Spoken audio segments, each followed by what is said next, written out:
Allez, bonsoir et bienvenue dans ce live MX Réflexion. J'espère qu'on est en direct, j'espère qu'il n'y a pas eu de bug, j'espère que j'ai cliqué au bon moment. Un invité de marque encore cette semaine. Nico, tu vas nous le présenter, mais avant, tu vas me dire si tout a bien fonctionné parce que je crois que j'ai cliqué un peu vite sur la petite souris. Mais non, c'est bon, tout va bien. Là, on est Allez, en live, c'est pour ça, je nous vois tous les trois sur Facebook. Donc, bonsoir à tous. Ça fait plaisir de se retrouver. Ça y est, la pause estivale est officiellement terminée. On a fait un beau live la semaine dernière avec Fred Vial. Ça tombait pile au bon moment. On a un petit peu parlé des nations la semaine dernière. On va encore en parler cette semaine avec notre invité. Mais bon, trêve de plaisanterie, je pense que les gens ne sont pas là trop pour nous voir à nous. Blaise, on va présenter notre invité. Septuple champion du Touquet. Ça, je voulais le placer d'entrée parce qu'à la fin du live, la fatigue, je ne sais pas si j'arriverai à redire ce mot. Catégorisé un petit peu comme un spécialiste du sable, mais croyez-moi, je l'ai vu rouler sur la terre, ça envoie du très très lourd. Il pourrait donner beaucoup de leçons à des sudistes. C'est le grand, la légende, Arnaud de Mester. Comment ça va, Arnaud? Bonsoir à tous, tout va bien, hein, tout va bien, tout se passe bien. Là, dans 10 jours, je vais me faire opérer de mon deuxième genou, hein. Je me suis fait une prothèse l'année dernière et là, dans 10 jours, jeudi prochain, je suis sur la table d'opération pour mettre la deuxième prothèse, quoi. ouais, c'est Ouais, vrai. c'est à la mode en ce moment, ça se vend beaucoup, hein. Olivier Nittard va le faire là. Je sais pas si c'était pas aujourd'hui ou demain. Il va pas tarder à y passer. C'est dur quand on vieillit et qu'on a un passé de crossman. Bah ouais, hein, bien sûr. Moi, j'ai eu beaucoup de problèmes dans ma carrière Enfin, des problèmes, oui. J'ai en fait à 14 ans, j'avais déjà des entorses de genoux et des problèmes de ménisque. Il y a quelques années, il y a 25 ou 30 ans, qu'on a un problème de ménisque, on retirait les ménisques très rapidement et en fait, à 21 ans, j'avais déjà plus de ménisque et plus de ligaments croisés et en fait, ça s'est aggravé au fil des entraînements, des courses, des petites entorses. Et voilà, je me suis jamais fait opérer parce que c'est 6 mois, 6 à 8 mois d'arrêt. Et moi, j'étais payé pour faire le Touquet. Si je faisais pas le Touquet, j'étais pas payé, quoi. Et bon, voilà, pendant plus de 20 ans, j'ai jamais loupé un Touquet, quoi. Et c'est vrai que même en 99, j'ai fait le Touquet avec un avant-bras cassé, le cubitus, en 3 morceaux. J'avais une plaque 3 semaines après être tombé. Et voilà, voilà, c'est vrai qu'Olivier Nittard a eu beaucoup plus de casse que moi. Et j'ai vu il y a, avant-hier ses genoux, et je pense que c'était encore pire que moi. J'ai vu son genou tout gonflé et tout, et c'était impressionnant, quoi. Et on voit que malgré les blessures, malgré ces réparations, hein, avec ces opérations, tu roules toujours. Enfin, on t'a vu rouler il n'y a pas si longtemps que ça sur une moto ancienne. Apparemment, tu fais aussi le Super Trophée de France en UFOLEP. Est-ce que c'est toujours la passion, le manque de compétition? Est-ce que quand tu n'en fais pas, ça te manque? Voilà, comment tu le ressens, toi? En fait, non. Pour vous dire, je roule en UFOLEP parce que mon fils roule, hein. Voilà, c'est simplement ça. C'est passer le week-end à faire rouler le gamin 3 fois 10 minutes dans la journée. Voilà, c'est bien, mais j'avais aussi envie de rouler avec tous les copains du Nord et tous mes anciens potes qui sont aussi vétérans maintenant et de rouler en UFOLEP, je sais pas, des Flandres, des fois avec Jeff, il m'invite à faire des courses de vieilles motos, voilà.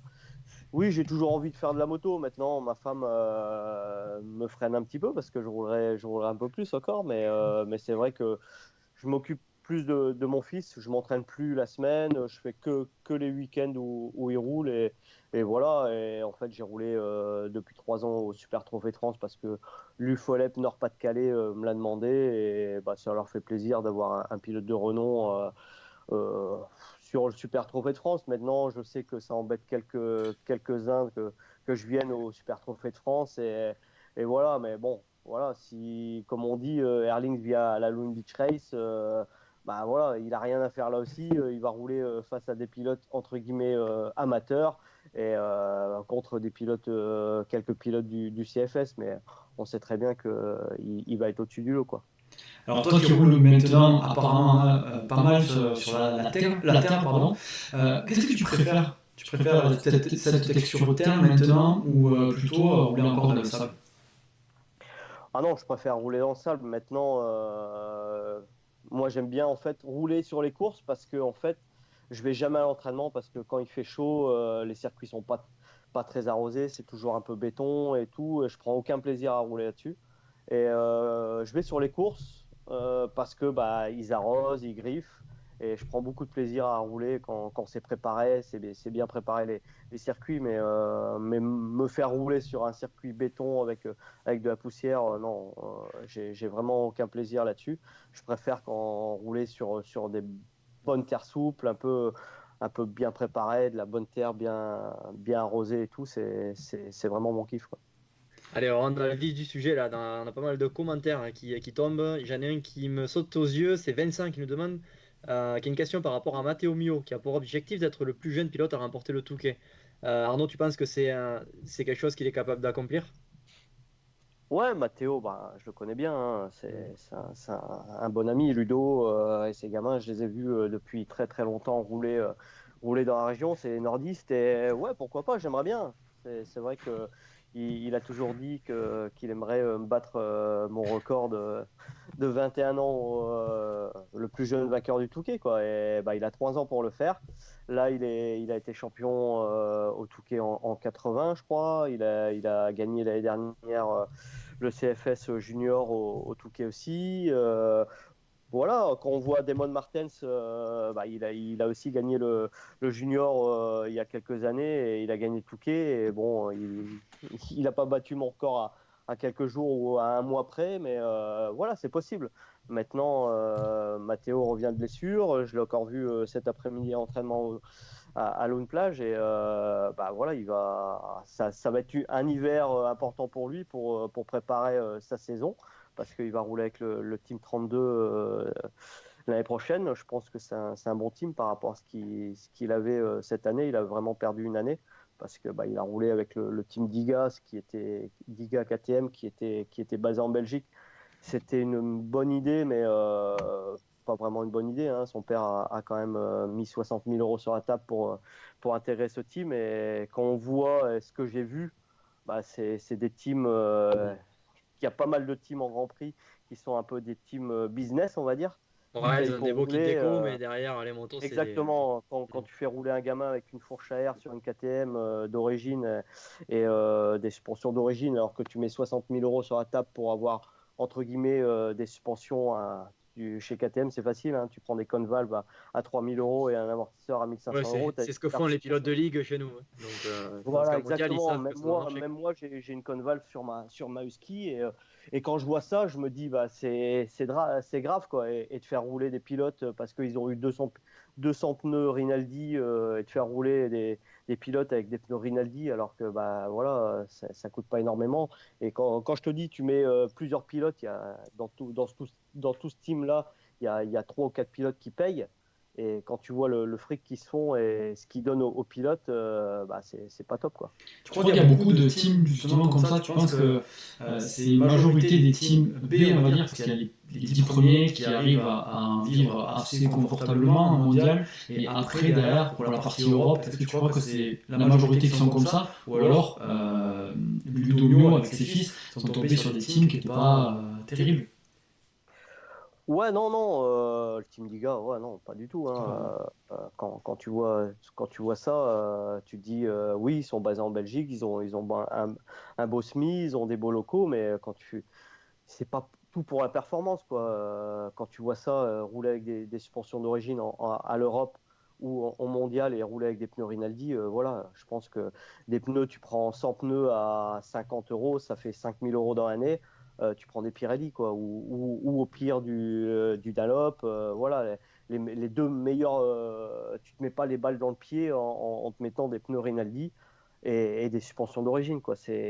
Là, on parle de quoi? De jeux de 4 000 ou 5 000 euros, alors que des teams comme ça, je pense qu'ils ont des remises substantielles sur ces trucs. C'est des teams, entre guillemets, un peu officiels, semi-officiels. Et Mm. quand tu vois ça, bah, c'est navrant pour un jeune comme Matteo qui s'est blessé avec ça, hein. Pourquoi il s'est blessé? Parce que bah, voilà, la moto ne le convenait pas, il prend des risques pour se qualifier, rien que se qualifier, quoi. C'est ça qui est le pire. Sur 3 ou 4 épreuves, il s'est qualifié 2 fois, je crois. alors que ses coéquipiers, pareil, ils ne se sont pas qualifiés. Il y a un gamin qui sortait du 125 ou du 80 l'année dernière. Non, un gamin qui roulait avec Liam Everts et Kay de Wolf, qui était troisième de l'Europe et tout. Kersmacher, il me semble. Qui se qualifient pas, alors que Kay de Wolf et Liam Evers font du top 10, voire du top 5 tout le temps. Et bon, ça veut dire qu'il y a un gros problème dans le team. Et quand tu vois ça, quand tu leur dis, parce que moi j'ai dit à Ludo, et quand tu leur dis, ils font la sourde oreille, c'est quand même dommage, quoi. C'est quand même dommage. Ouais, d'accord. Et toi, tu penses que si t'avais un budget de 60 000 euros là, tu préférerais le donner dans un team, alors pas celui-là, manifestement, mais dans Ouais. un autre, ou est-ce qu'avec 60 000 euros, tu arriverais à constituer une moto bien et qui pourrait rouler en mondial, quoi? Tu penses que c'est jouable? Un petit peu. En fait, je vais faire le parallèle encore avec Fred Vial. Tu vois, on disait, vous Mm. aviez toujours eu une structure familiale et tout ça, mais c'était pro quand même. Il n'y avait pas de fioriture, hein. Mais je pense que la moto de Tom, elle a toujours bien marché, il faisait des bons départs, elle était safe, c'était pas dangereux. Je sais pas ce que tu en penses. Est-ce que c'est vraiment ça la solution ou est-ce qu'il faut se précipiter vers les teams pour rentrer en mondial justement? Non, non, pas du tout. Je pense que Fred c'est l'exemple, hein, c'est l'exemple. Je pense que Fred a fait tout ce qu'il fallait pour Tom, hein. Moi, je le connais depuis 95, hein. Comme il a dit, c'est mon meilleur pote dans la moto et même dans la vie, quoi. Et on s'est tous les 2-3 jours au téléphone. Et bah, j'ai connu Tom, bah, il était pas né. J'ai vu naître Tom en 2003. Moi, je connais Fred depuis 95. Et en 2003, il est même venu au Qatar. Tom, il avait 3 ans, un cross inter avec son père et tout avec moi. Et c'est vrai que j'ai vu l'évolution de Tom, de tout petit à. Je l'ai vu, j'allais le voir rouler en 65 quand il a été champion de France mini-vert, au 80 cadet. Et Fred a toujours voulu rester, entre guillemets, dans un team familial. Il faisait des bonnes motos comme il voulait. Et ben, ça a payé, quoi. Fred, il arrive avec son vieux Ducato qui a 200 000 bornes avec une petite tonnelle, mais par contre, il a une bonne moto. Sous la tonnelle et c'est ce qui est le plus important, hein. Alors que les teams de Grand Prix font quasiment l'inverse, hein. Ils ont des SMI à 200 000, mais par contre, ils ont des motos qui sont préparées à l'arrache ou avec des sponsors qui payent, mais qui les pièces valent rien, quoi. C'est ça le pire, quoi. C'est ça le pire. Et quand on voit Tom maintenant, ben ouais, Fred a eu la chance d'avoir ce deal avec KTM. C'était une chance inespérée, mais moi je suis très heureux pour eux parce que je sais que depuis des années ils galèrent, hein.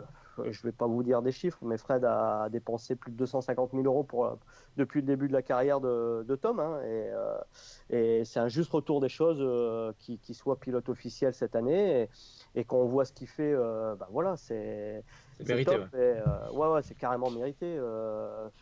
Il est en liste d'être encore troisième du championnat. Il reste une course. Il a gagné un Grand Prix, fait des podiums. Alors que l'année dernière, il roulait avec une moto d'origine, hein, vraiment d'origine. Il avait juste une fourche Conval sur la Husky. Il roulait encore même avec des pots d'origine.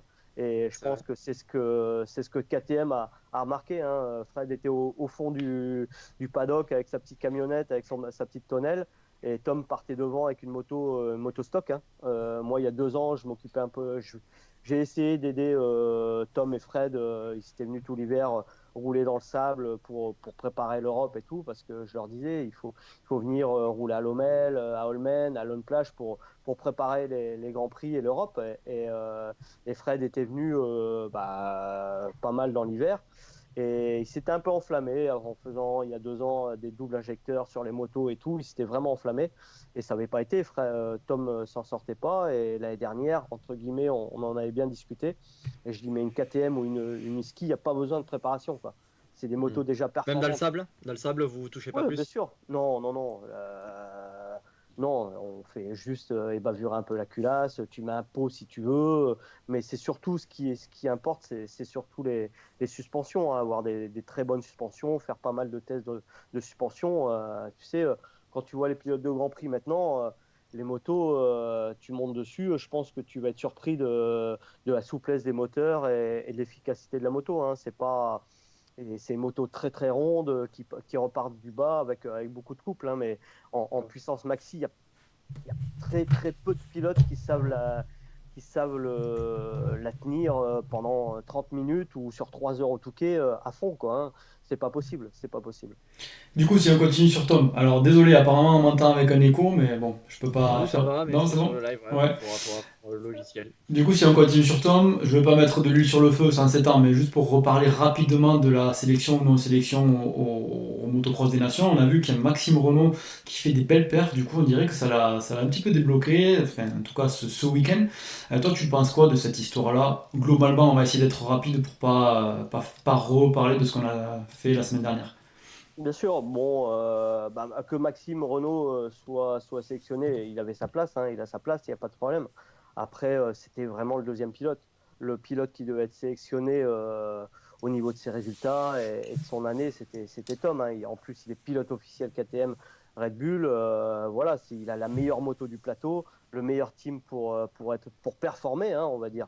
Je ne vais pas critiquer Maxime parce que Maxime, je l'aime bien. Et voilà, il fait avec ce qu'il peut parce que Yamaha ne lui met pas tous les atouts de son côté aussi.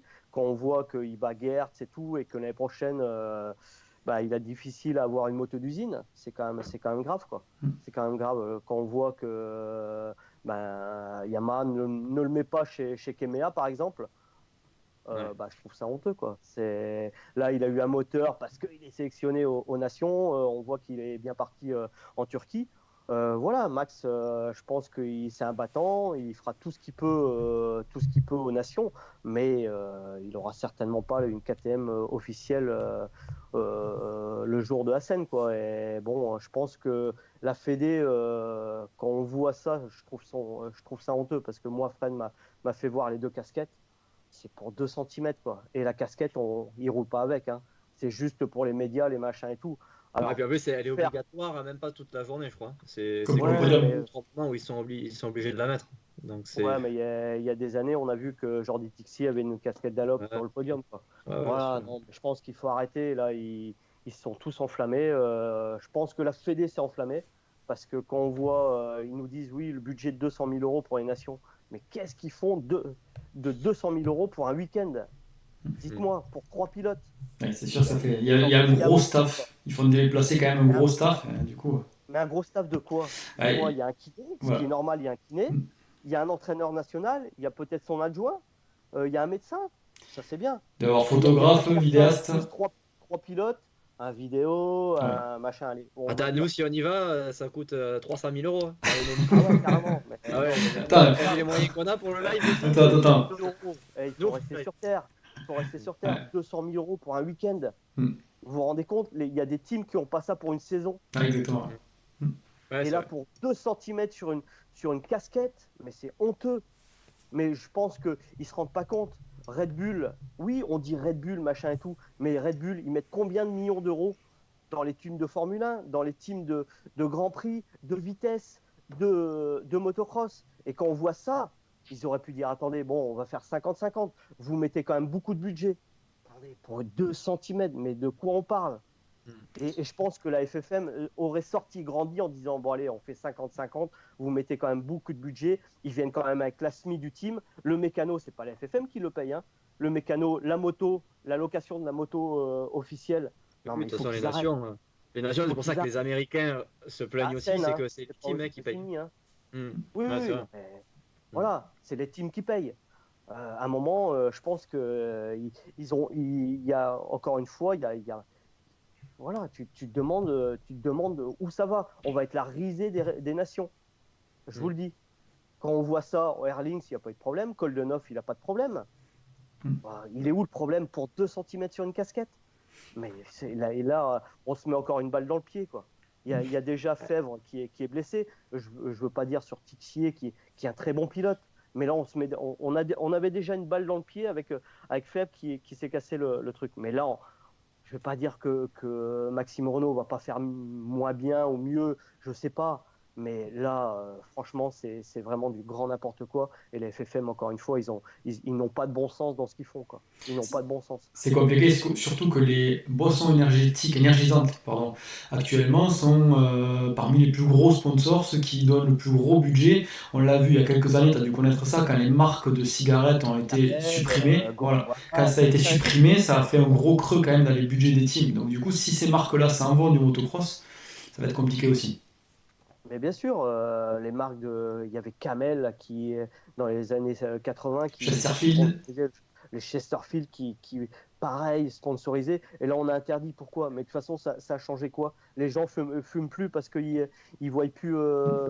C'est pareil. Les gens fument toujours autant. Ils mettent les paquets à 10 euros. Les gens qui ont envie de fumer, ils payent les paquets à 10 euros. Ils vont les mettre à 20 euros. Il y aura toujours des fumeurs.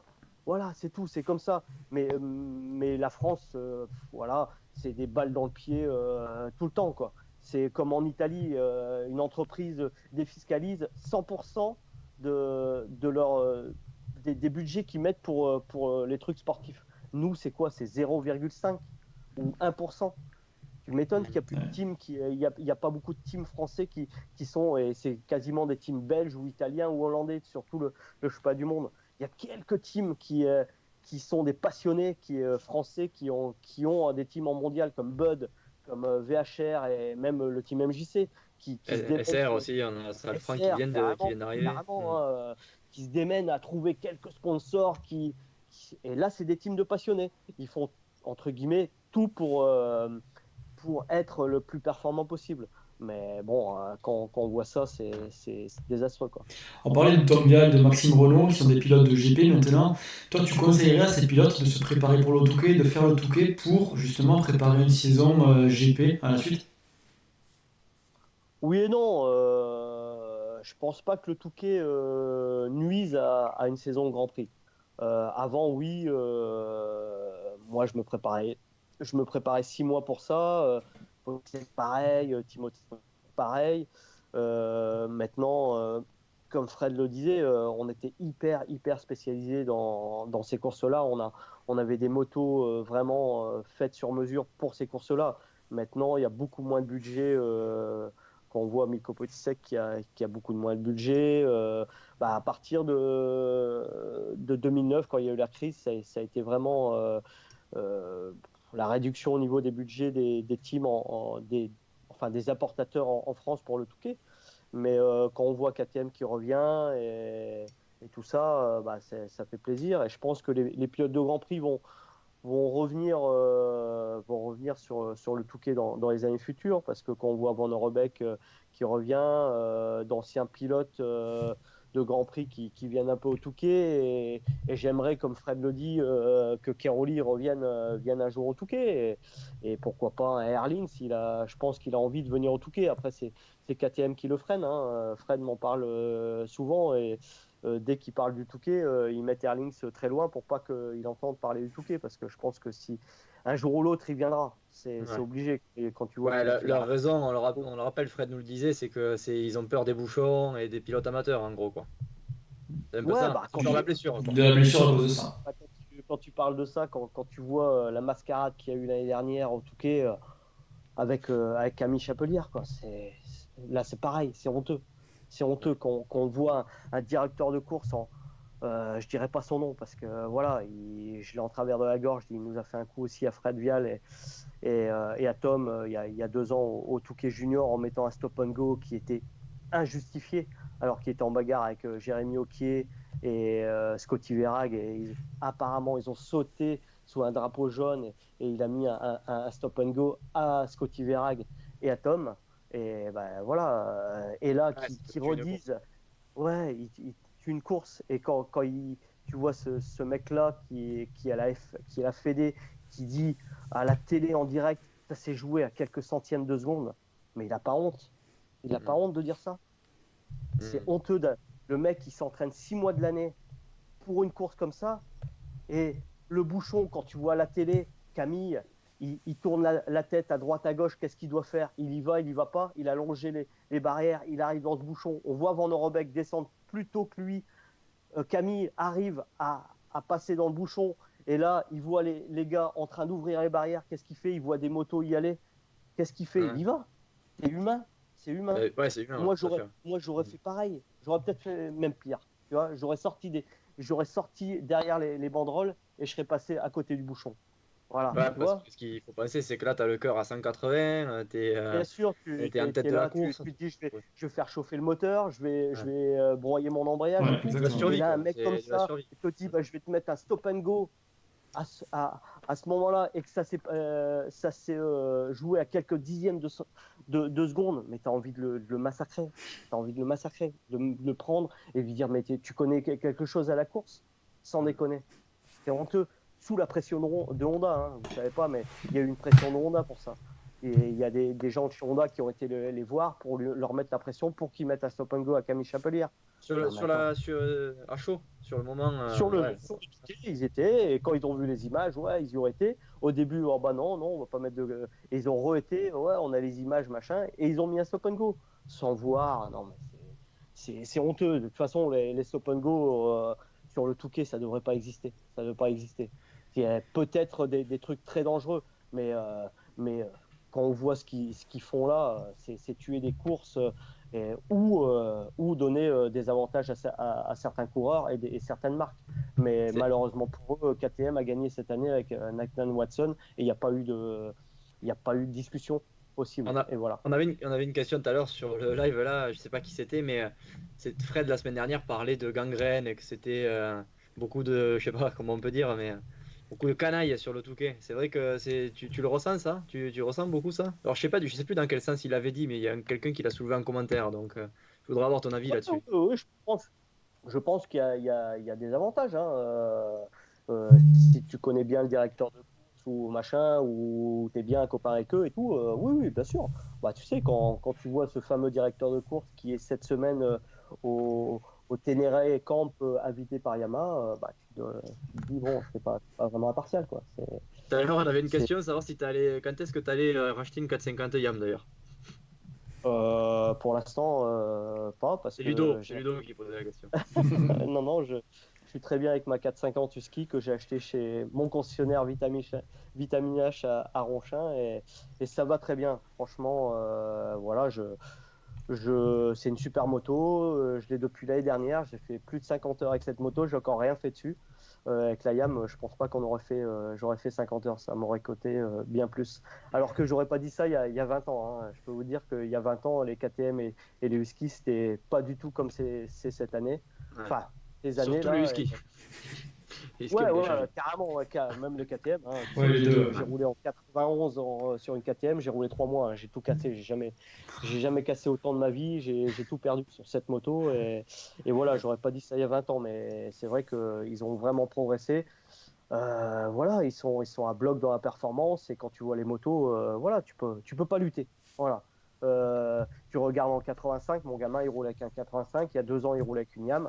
Il a pris la 85 Husky, je lui ai acheté une 85 Husky parce que bon. Bon, là, il y a vraiment de la différence. Bon, Ouais, il y a l'évolution là quand Oui, même. oui, Ouais. mais voilà, ouais, c'est carrément quand tu vois l'Europe, c'est que du 85 et Husky ou KTM et voilà, les Yam ont vraiment du mal. Alors, voilà, même en 2,5, 4 ans, tu vois, voilà, tu prends sur les bancs, même une 125 KT avec une 125 Yam, tu prends, c'est 7 chevaux de plus, une KT ou une Husky sur le banc par rapport à une 125 Yam d'origine. Après, tu prépares une 125 Yam, tu vas arriver à la même chose qu'une 125 d'origine. Voilà, peut-être qu'elles sont plus chères, mais moi je préfère payer un petit peu plus cher et pas être embêté avec cette moto.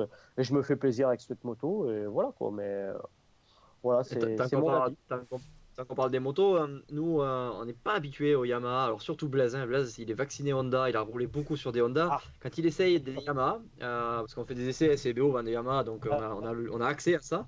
D'ailleurs, on va faire les essais de 2020 dès la semaine prochaine.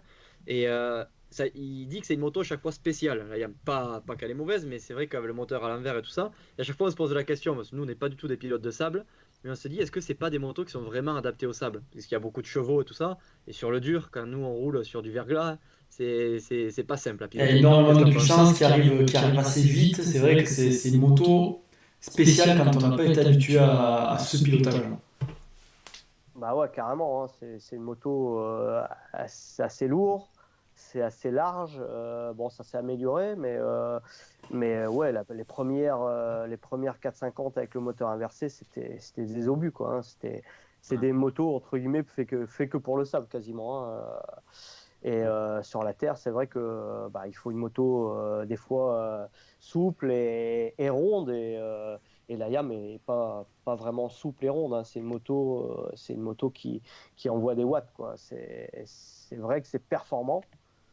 Moi, j'ai roulé encore il y a 2 ans avec la Yam 450 et c'est vrai que sur les courses de sable, c'est une arme, hein. Mais bon, quand tu vois une KTM ou une ski, c'est une arme aussi, hein.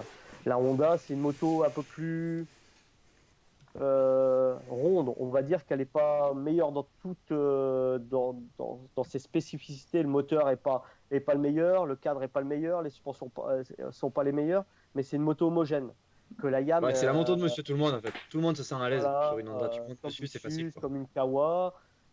Après, les motos vraiment performantes, très performantes et pour la compétition pure, c'est une KTM ou une ski. Et après la Yam, mais après, c'est vraiment une moto élitiste, on va dire. C'est une moto bah, qu'il faut pas, qui est pas. Enfin, je pense que ça s'est amélioré, hein. J'ai pas essayé la Yam 2020, mais c'est une moto quand même élitiste et il faut avoir des gros bras pour savoir piloter cette moto, quoi. D'ailleurs, les marques mettent beaucoup de budget sur le Touquet, hein, autant KTM, Honda, Yamaha. Il y a pas mal de budget qui est mis au travers des pilotes. Et pour gagner cette épreuve mythique, quand on se met à la place des pilotes, est-ce qu'une victoire au Touquet permet de vivre toute l'année? Ouais, je pense, ouais. Je pense parce que, bon, à mon époque, voilà, de mon expérience, oui, carrément, hein, carrément. Moi, je vivais toute l'année avec une victoire au Touquet, hein, et les courses de sable, hein. Moi, je faisais le chemin de France Élite et du mondial, c'était juste pour garder mon niveau, hein, et pour garder la vitesse et la condition physique et faire quelque chose de l'année, hein. J'avais pas roulé 12 mois sur 12 dans le sable et l'été à une plage avec le sable hyper fin, très sec et tout. Non, ça j'avais horreur. Et bon, voilà, je roulais les courses d'élite parce que j'aimais ça. Le mondial, pareil. Je faisais du cross-country, j'ai fait de l'enduro.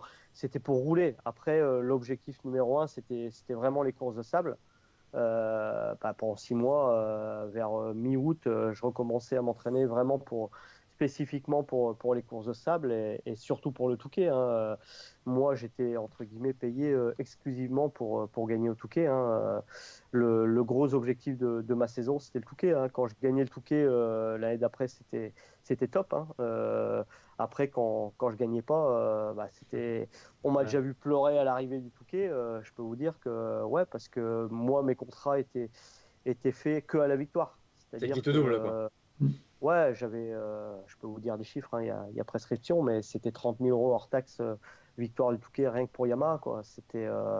C'était des gros budgets et quand je faisais deuxième, c'était 5 000 euros, quoi. Vous voyez un peu Ouais, une l'écart grosse qu'il y avait entre différence.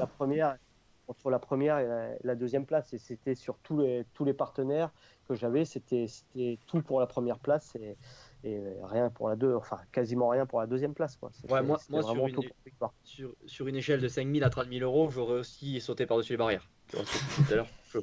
Je le Ah ferais. À bah choisir, oui, ouais. quand tu joues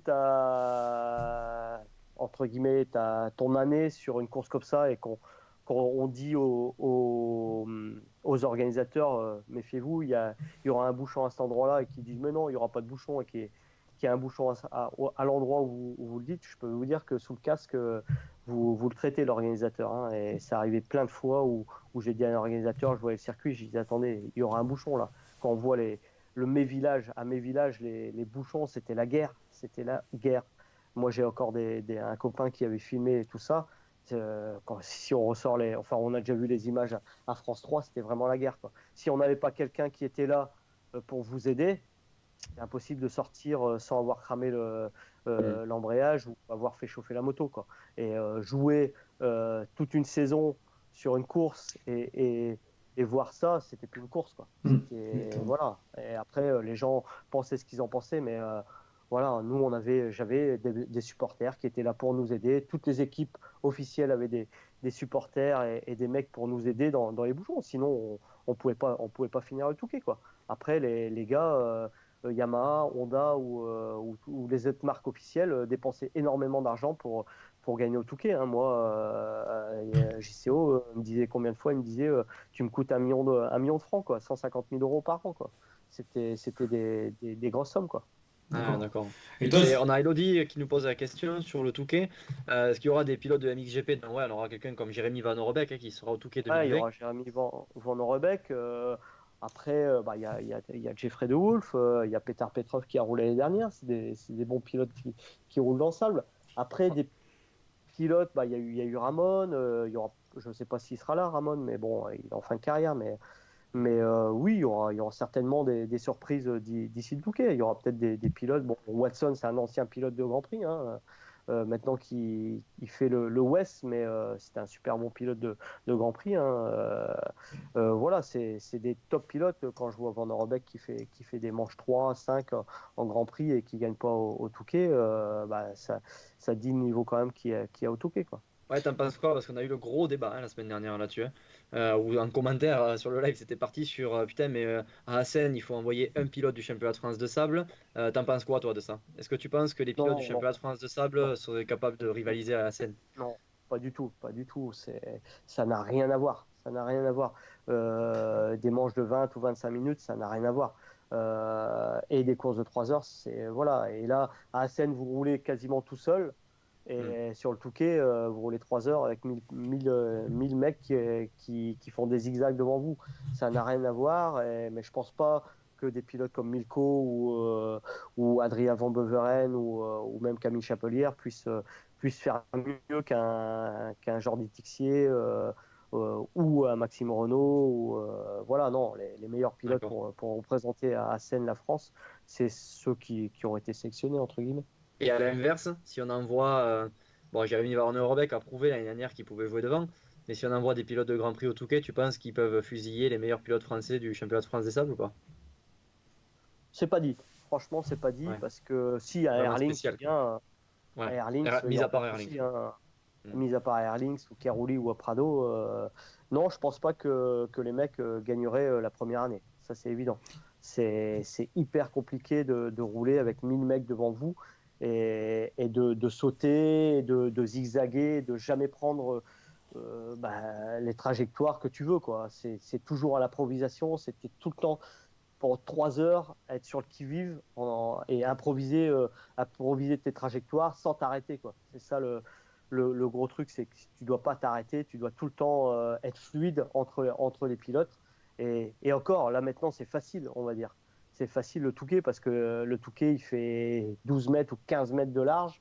Et c'est plus dans les dunes où ça faisait 4 ou 5 mètres et il y avait 1000 mètres que si. Et il fallait vraiment être équilibriste. Je peux vous dire que les vrais Touquets dans les dunes, c'était encore autre chose. Et je pense qu'un pilote de Grand Prix pourrait gagner peut-être la première année qui vient un Touquet maintenant. Mais un Touquet d'avant, avec les dunes, un mec qui venait là pour gagner le Touquet la première fois, c'était impossible. et justement, Impossible. c'était ma question. Est-ce que toi, tu préfères ces Touquets d'avant ou le Touquet actuel?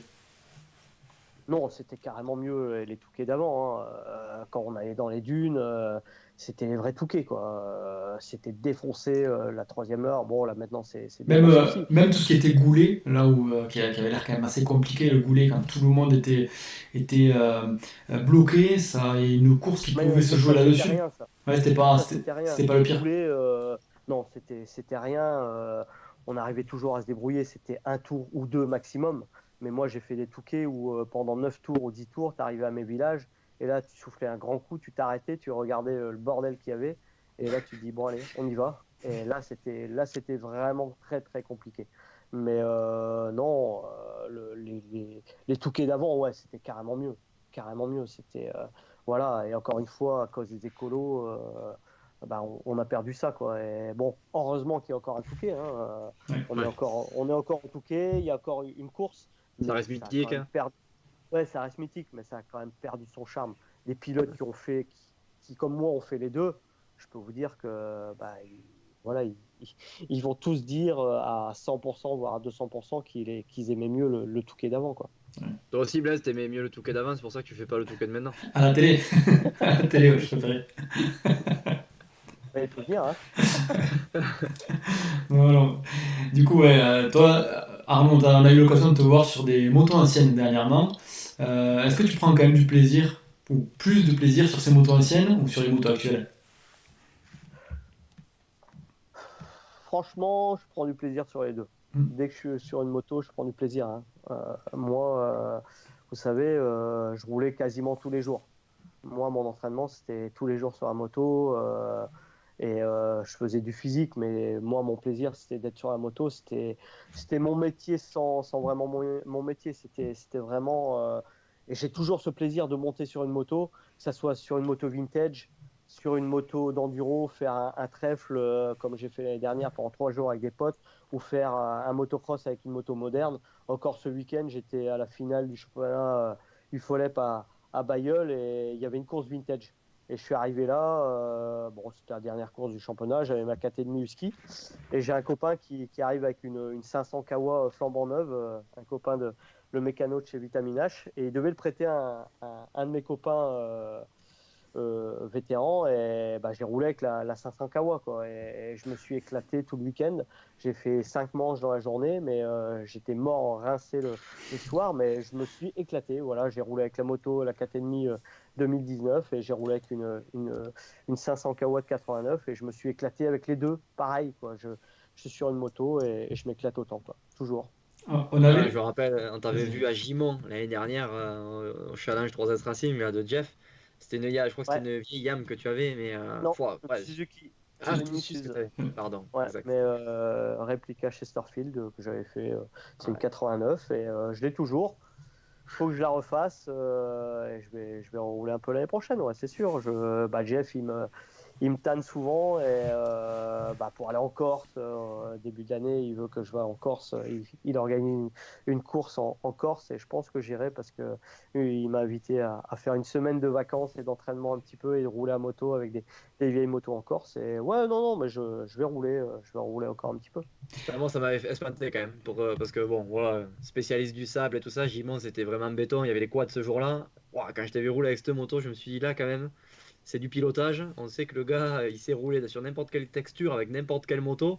Et quand je te voyais, hein, c'est le pire en fait, c'est ça, quand je te voyais marcher avec tes genoux, je me disais, mais c'est pas possible, il peut pas rouler. C'est pas Ah, ça va possible. mieux là, ça va Ouais, mieux quand même. Depuis cette année, ça va un petit c'est peu fou. mieux. Et ça ira encore mieux dans 3-4 mois.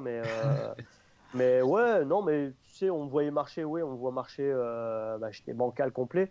Mais sur la moto, ça allait encore, ça va encore, ça allait Ouais. encore à peu près. Ouais, le tout, c'est de pas poser J'avais la jambe presque par terre, moins quoi. mal. Ouais, tu Ouais. sais, depuis des années, le père Bruno, quand j'avais le père de Jean-Jacques, bah, qui est le grand-père de ma femme, et bah, il m'a appris, entre guillemets, à rouler.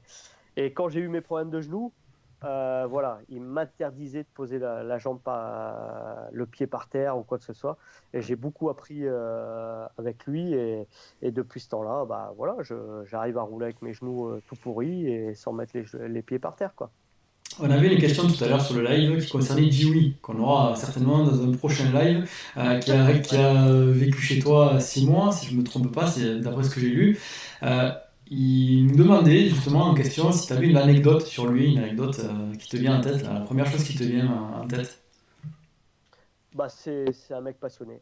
Avant tout, c'est quelqu'un de passionné. Moi, je l'ai accueilli chez moi parce que bah, voilà, c'est un mec qui m'a touché. C'était un photographe que je connaissais comme ça. Il faisait 169 kilos quand même à l'époque, hein. Il a fait une opération qui lui a fait perdre des kilos. Enfin, il n'a pas perdu au début. Et s'est mis à vouloir faire le Touquet. Il a toujours voulu faire le Touquet. Et je le voyais avec son transit à Lone Plage au mois d'août, à dormir dans le transit avec son matelas et son vélo dans le camion avec sa vieille moto et tout, et à vouloir faire le Touquet. Et je me suis dit, mais c'est pas possible, tu peux pas rester dans ton camion pendant 6 mois à Lone à t'entraîner sous la pluie, dans le froid et tout. Avec un pote, mon pote mécano, il a dit, bah écoute, j'ai le parking, je vais te prêter une petite caravane. Et en fait, ça s'est fait comme ça, hein. Jiwi est venu pendant 6 mois dormir sur mon parking. Il m'a pas gêné. Je peux vous dire que il a dû prendre une douche sur 6 mois, 2 fois chez moi. Et après, il voulait pas nous déranger. Et je le voyais des fois prendre, il faisait -1, une douche avec mon tuyau d'arrosage entre la caravane et le truc, alors qu'il faisait -2, quoi. Et ouais, des anecdotes, j'en ai plein. J'ai oui, et quand tu vois ça, tu te dis le mec est passionné, quoi. Ouais, là, il faut une force de caractère là. Ouais, carrément. Quand tu vois, il a perdu 80 kilos. Bon, il a peut-être grossi un petit peu, mais il a 90 kilos, alors que son numéro fétiche, c'est 169 kilos. C'est le poids qu'il faisait à l'époque, avant l'opération. Et voilà, il se maintient. Et bon, voilà, c'est un mec attachant. C'est un mec attachant. Maintenant, il plaît ou il plaît pas, mais c'est un mec attachant. Et j'ai plein d'anecdotes avec lui. La première fois, il a cassé sa 2,5 YAM. Il m'a mis un bordel monstre dans mon atelier. J'ai dû le virer à coup de pompe, mais quasiment pour qu'il tire sa moto toute démontée, alors qu'il avait réussi à retrouver notre moto et tout. Voilà, ça a été des bons moments, et à chaque coup, je le vois, il me fait marrer, quoi. Il y en a une question là de Maël qui nous demande comment tu l'as entraîné avant son premier Touquet. Est-ce que tu faisais juste la méca, ou c'était des cours physiques, hein, ou c'était quoi? Non, rien de spécial. Je lui donnais quelques conseils quand j'étais à Lone Plage, et sur son niveau, sur le pilotage, rester debout, bien serrer la moto, parce qu'il a vraiment commencé il y a 3 ans ou 4 ans, hein, la moto.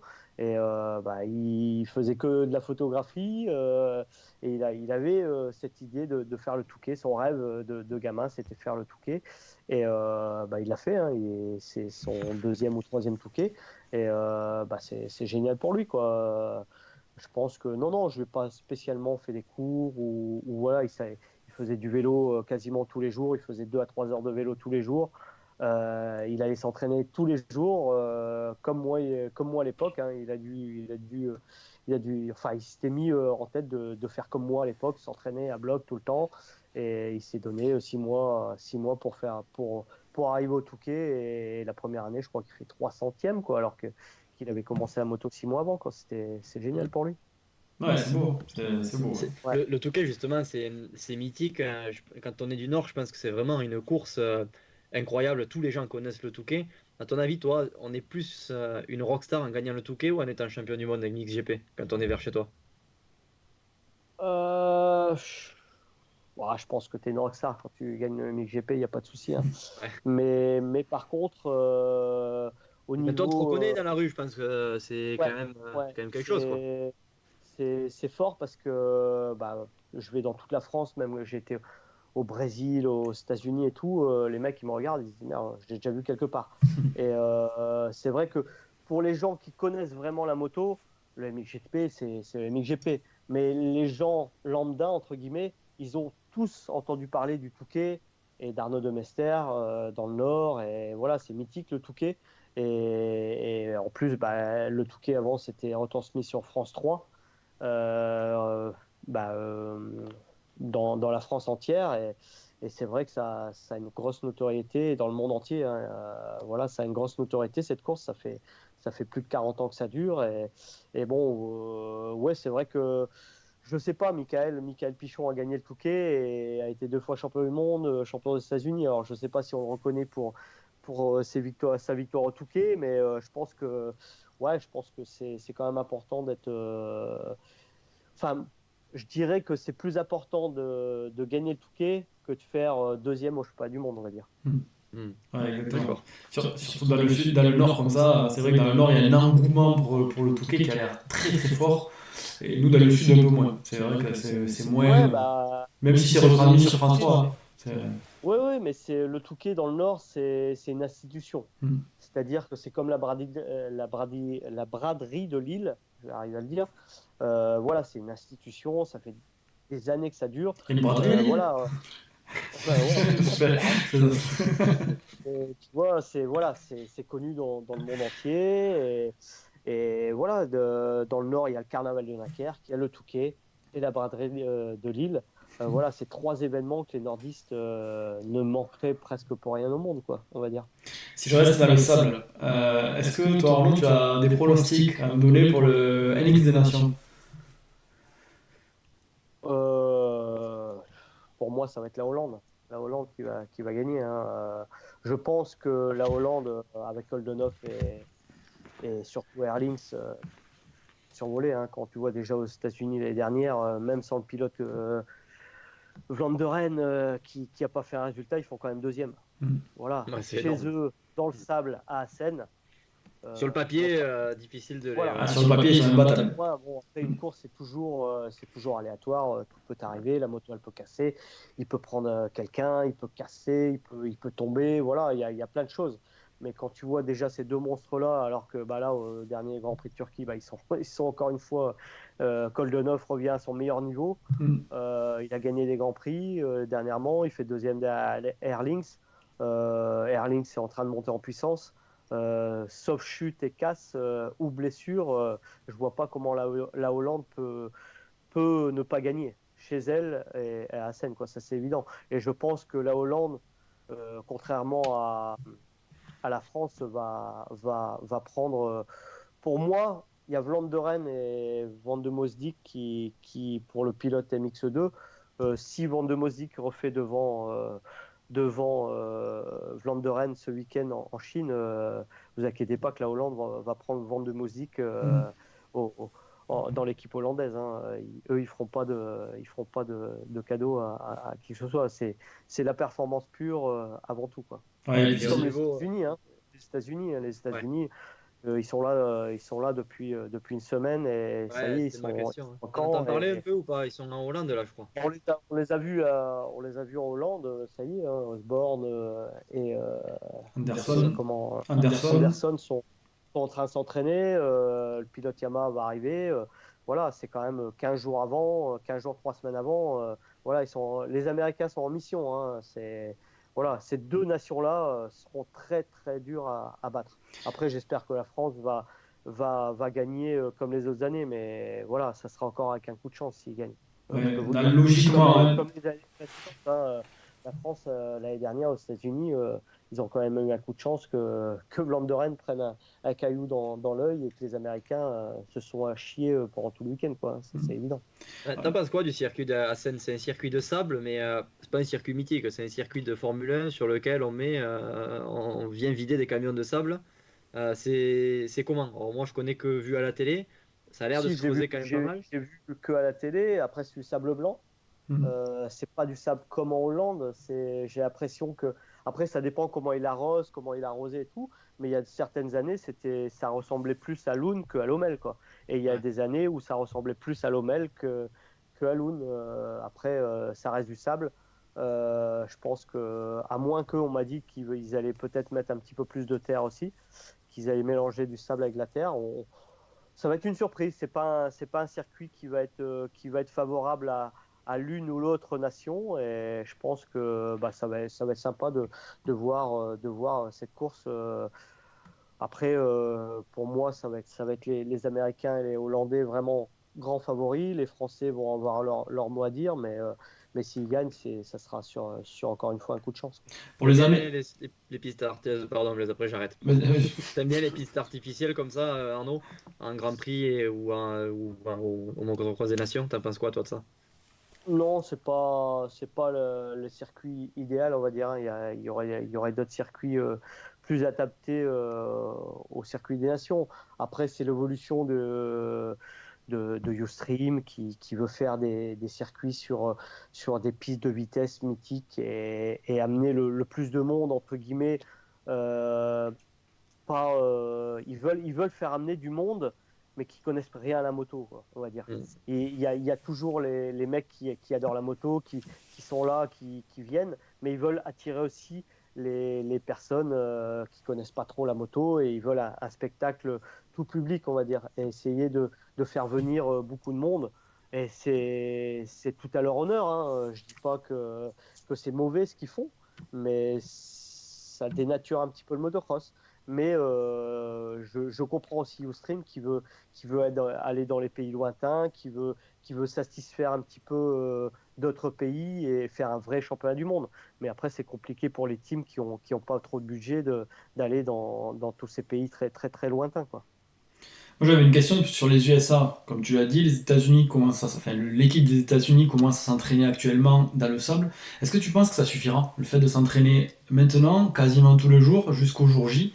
Est-ce que tu crois que c'est suffisant pour avoir le même niveau que sur la Terre, quoi? Si, carrément. Ouais. Tu sais, y a pas de problème. Ces mecs-là roulent toute l'année. Quand tu vois la piste d'Aldon Baker à son centre, c'est à moitié du sable, hein. C'est du T'inquiète sable pas. noir, ouais. Ouais. Voilà, t'inquiète pas, ils sont habitués. Les mecs, ils viennent là, c'est pourquoi 3 semaines avant? C'est juste pour s'acclimater, hein. Ils pourraient rester aux États-Unis jusqu'à 2 jours de la course, mais le décalage horaire, tout ça, la préparation de la moto, voilà, c'est pour ça qu'ils sont là 3 semaines avant. C'est pas parce que ils veulent rouler dans le sable et ils savent pas rouler dans le sable, hein. Ils savent rouler dans le sable, il y a aucun souci quand tu les vois rouler à Southwick. Voilà, ils mettent du très gros gaz, y a aucun souci. Quand on voit Roxen ou Tomac rouler à Southwick, ils rivaliseraient, ou même Musquin, ils rivaliseraient avec tous les mecs du mondial, hein. À part peut-être Erlings, parce que c'est l'extraterrestre du sable, mais à part ça, voilà, ils savent rouler et ils sont là juste pour s'acclimater, hein. C'est pas parce qu'ils veulent rouler en sable, hein. C'est juste pour s'acclimater, rouler dans le sable parce que le circuit sera en sable et s'acclimater surtout au pays, au décalage horaire et tout ça, et sûrement peut-être à la bouffe, je sais pas, hein, Mm. mais tout ça, quoi. C'est surtout ça. Ouais, j'ai relevé moi Voilà. il y avait 5 nations en gros pour le MX des nations qui vont être logiquement sur le papier performantes. On a bien sûr, comme tu l'as dit, les Pays-Bas, USA, France, Belgique et Suisse. Les Suisses ont aussi leur mot à dire. C'est vrai qu'on a 3 pilotes qui sont assez constants, on va dire. Belgique, pareil. France, il y a eu quelques blessures, il y a eu quelques aléas qu'on connaît, mais ça reste quand même sur le Ouais. papier l'équipe qui est championne en titre des nations. Donc voilà, faudra. Toi, dans l'ordre, si je parle de. Bon, tu vas dire Pays-Bas, USA, et après, France, Belgique, Suisse, tu mettrais dans quel ordre? Moi, je pense que la France a de grandes chances de pouvoir faire le podium. S'ils font pas podium ou ils gagnent, s'ils sortent du podium, ça sera vraiment une grosse déception. Et voilà, il faudra qu'ils en. Ah, comment dire Ça tire les conclusions. et voilà les conséquences. Et voilà, mais j'espère pour eux qu'ils feront un minimum un podium. Ça serait déjà une très belle performance. Maintenant, pour moi, les gros morceaux, ce sera les États-Unis et la Hollande, surtout. Et après, même les Anglais, hein. Les Anglais, bon, c'est vrai qu'Anstey ne sera pas là, mais je crois ils ont quand même une équipe Il y a solide. Simpson de mémoire et ils ont quand même pas mal de blessés. Il y a Tommy Searle, je crois. Alors, j'espère que je dis pas de Revient. bêtises, hein. Je ne sais pas il aura la Kawasaki officielle ou il aura la moto boss, mais bon, s'il a la Kawasaki officielle, ça sera un pilote qui sera là avec Simpson qui roule très bien en sable, hein. Hmm. Il a gagné des grands prix à Lommel et je pense qu'il sera là. Après le pilote 2,5, je ne sais pas qui c'est. J'ai Euh, plus en tête non plus. Non, ouais, moi ouais, aussi. je sais Mais plus. bon, voilà.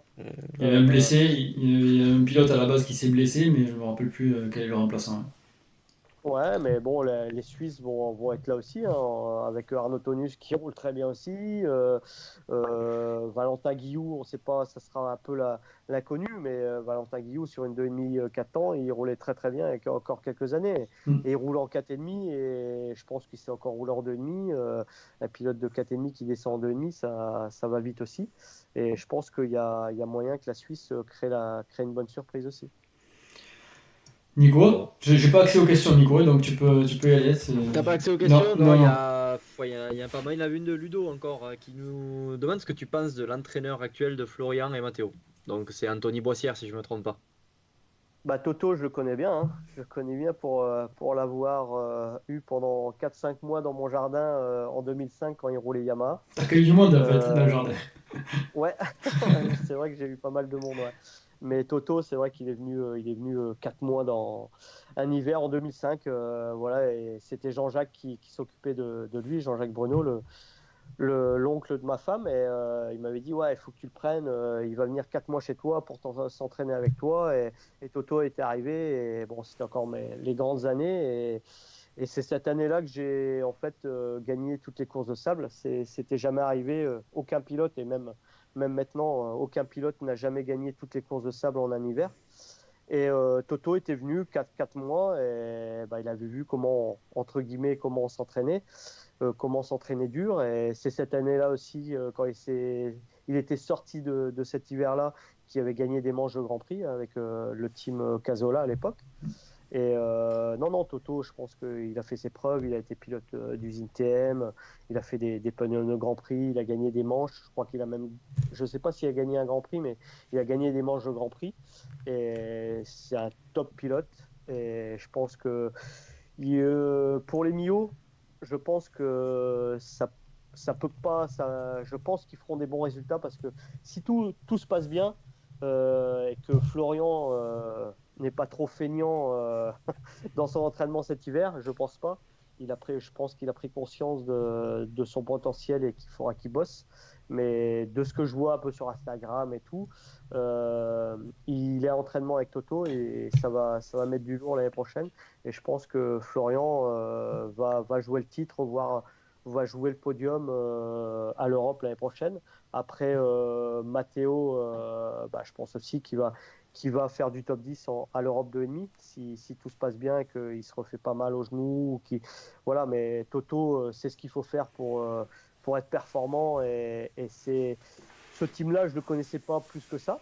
Et je savais que Toto était entraîneur de ce team-là. Et quand j'ai su que Ludo et bah, les petits Mio allaient dans ce team, bah, ça me fait plaisir parce que je pense que le team est en train de grandir.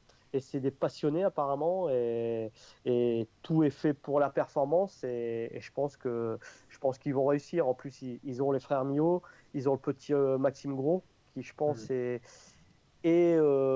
le pilote à suivre dans les années futures parce que moi je l'ai vu en 80 YAM il y a encore 2-3 ans à l'élite quand il faisait cadet à 11 ans et qui partait en tête alors qu'il était inconnu, qui gagnait le mini-vert à 11 ans et qui arrive au cadet, que tu pars en tête et que tu fais un tour en tête à 11 ans devant tous les gamins qui ont 14-15 ans, c'était impressionnant.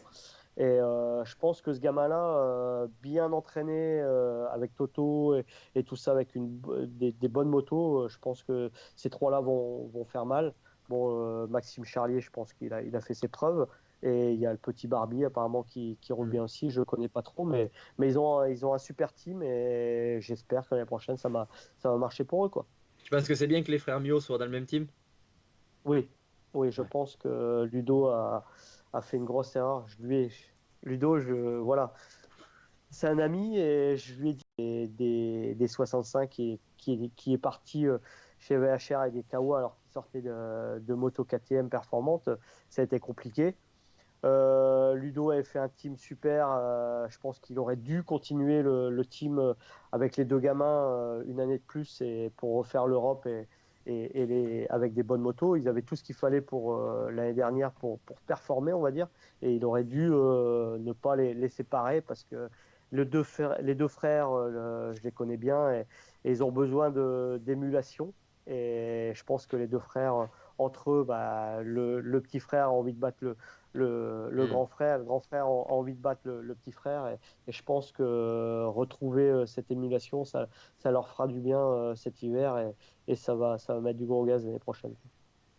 Bon, très Parfait. bien. Ben, écoute, merci Arnaud, on fera l'heure de live. Mais Ouais. attention, il reste une question. C'est la fameuse question Ouais. du jour. Je sais pas si tu es un habitué de nos lives, mais elle y est à chaque fois et elle est présentée par CBO Group. Parce que nous, dans le sud, on a CBO Group à Agen et Toulouse, les Ça, c'est concessionnaires. un gros concessionnaire. C'est apparemment un concessionnaire très dynamique. C'est top, quoi. Très dynamique, exactement. Et C'est d'ailleurs, ça. on verra pas mal d'autocollants sur les garde-boue l'année prochaine, un championnat de France Elite, Supercross, Ouais, c'est voire ce que même j'ai. MXGP et pas mal dans le sable aussi. Donc c'est cool, ça grossit, nous on grossit avec. Donc voilà, c'est sympa. Et Blaise, peut-être qu'un jour il arrivera à rouler sur une YAM dans le sable, je l'espère, grâce à CBO Group. Mais surtout, A-Tracing avec des beaux kits déco. Tout à l'heure on en a parlé. Les teams sans beaux kits déco, c'est des teams qui valent rien. Et bien voilà, on y revient. Ouais, ouais, c'est vrai, mais bon, vaut mieux une bonne moto. Je vous le dis. C'est ça. À Tout choisir. le package est complet. Du À coup, choisir. Arnaud, pour toi, cette question, c'est une question un petit peu pilotage. Pour passer de la terre au sable et du sable à la terre, qu'est-ce que tu donnerais comme conseil pour les deux? C'est un C'est-à-dire, conseil. En pilotage, qu'est-ce qu'il faut vraiment penser quand on est sur sa moto, qu'on on sort par exemple d'une saison de sable et qu'on veut basculer sur la terre?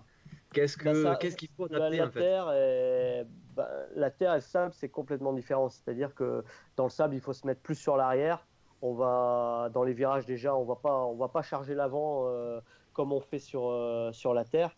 On va plus se mettre au milieu de la selle et ça va être plus milieu et arrière de selle que sur la terre, quoi. Et c'est complètement différent. C'est vraiment dans les virages, on va pas, on arrive, il faut déjà être le maximum debout.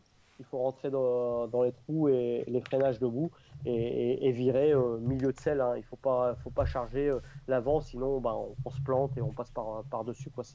C'est carrément différent. Après, les réglages de la moto, c'est différent aussi. On met les fourches un petit peu, on rentre les fourches dans les T au maximum pour rallonger la moto, pour que la moto soit un peu chopper, on va dire. Sur la terre, c'est différent. On rentre les fourches dans l'été pour pouvoir virer plus court. L'assiette de la moto est plus sur l'avant que dans le sable. Voilà, c'est plein de petites choses comme ça pour le pilotage sable. Quoi. C'est quelque chose que tu faisais à chaque fois, toi, ça, de vraiment les réglages de la moto. Jamais tu as pris ta moto de sable pour l'amener sur la terre. Enfin, du moins, les réglages sable pour aller rouler sur la terre. T'as jamais fait ça? Non. Toujours, tu as pris le soin de. Il y a trois choses à faire quand on va dans le sable, quand on sort de la terre et qu'on va dans le sable. C'est mettre un pneu sable déjà, parce que ça, c'est une grosse différence. Entre un pneu de terre et un pneu sable, c'est une grosse différence. Rentrer les fourches sortir les fourches des T au maximum pour rallonger la moto. Ça, c'est important aussi. Et voilà, et surtout la bonne carburation. Pas oublier de. Bon, maintenant, ces injections, ça va mieux, mais sur les deux temps à l'époque, si on n'avait pas la bonne carburation et gros gigler principal, la moto, elle faisait pas long feu. Après, il faut mettre une bonne chaussette sur le filtre, parce que sinon, si on roule avec un filtre comme sur la terre, on fait 1 heure, et là, le sable va rentrer dans le filtre, et les dégâts dans le moteur seront irréversibles, quoi. Bon, ça a l'air facile avec tout ça. Je sais pas toi, Nico, mais. Je peux te promettre, Arnaud, que je travaille pour envoyer Blaise sur son premier touquet, parce que il est vraiment allergique au sable, le pauvre, mais on va y arriver. Bien quand il veut, hein. Moi j'habite à 10 minutes de notre village, s'il veut faire un aller-retour. Il faudra 6 mois. Toulouse, je crois, c'est ça, non? Ouais, c'est ça. Toulouse, il doit bien avoir un Ryanair Toulouse-Lille, je viens le chercher, je lui prête ma moto et il essaye à l'hôtel. Non, il y a du boulot, il va falloir 6 mois chez toi dans ton jardin, comme Anthony Boissière et Dewey, tu vois. Parce que sinon, moins c'est pas bon. D'accord. Pas de problème, avec plaisir, il n'y a pas de souci. Bon, merci. J'essaye de le faire venir au Touquet quand même. Hein. Ouais. C'est sympa, Arnaud, mais on va y arriver. Je te promets qu'un jour on viendra toquer à la porte. On ne viendra pas trop te déranger, t'inquiète pas. Il faudra le matin aller le réveiller à Blaise, parce que avant de le mettre dans le sable, ça va être compliqué. Il faudra le réveiller tôt. Quoi. Ah, c'est sûr. Non, mais il n'y a aucun souci, il n'y a pas de problème. Bon, merci en tout cas, Arnaud, pour ta disponibilité, pour ton franc-parler, on espère le meilleur pour toi dans la catégorie vintage maintenant avec les motos anciennes. Tu vas être la terreur des motos anciennes maintenant. Pas du tout, non. Cette année, j'en ai pas fait une course. J'ai pas fait une course, mais non. Je fais vraiment ça pour le plaisir. Je vais m'occuper de mon gamin cet hiver, essayer qu'il roule bien cet hiver, et l'année prochaine le suivre. On va essayer peut-être de faire un peu le cadet, et voilà quoi. Quand j'ai l'occasion de rouler en vétéran, quand il y a une course de vétéran, je prends ma moto et je roule, mais sinon je vais me consacrer à mon fils. Qui a envie de progresser, de rouler comme il faut, quoi. Voilà. Parfait. Eh bien, merci beaucoup. Merci. Bonne soirée à toi et à très bientôt sur les terrains. Allez, merci beaucoup. Allez, à bientôt. Au revoir. À bientôt, c'est à la semaine prochaine. Allez, merci. Oh.